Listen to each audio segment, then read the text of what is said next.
August 10వ తేదీ 2024. ఈరోజు దేవుని వాగ్దానం. నా మంచము మీద నిన్ను జ్ఞాపకము చేసుకుని రాత్రిజాముల యందు నిన్ను ధ్యానించినప్పుడు క్రొవ్వు మెదడు నాకు దొరికినట్లుగా నా ప్రాణము తృప్తి పొందుచున్నది. ఉత్సహించు పెదవులతో నా నోరు నిన్ను గూర్చి గానము చేయుచున్నది. కీర్తనల గ్రంథం 63వ అధ్యాయం 4వ వచనం.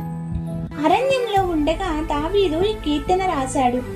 దావీదు అంత విపక్తకరమైన పరిస్థితుల్లో కూడా దేవుని జ్ఞాపకము చేసుకున్నాడు.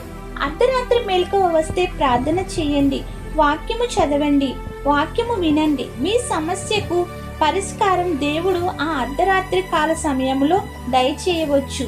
కాబట్టి దావీదు వలె అన్ని సమయంలో దేవుని స్తుతించు వారముగా, ధ్యానించు వారముగా దేవుడు మనలను సిద్ధపరచును గాక. ఆమేన్. God bless you.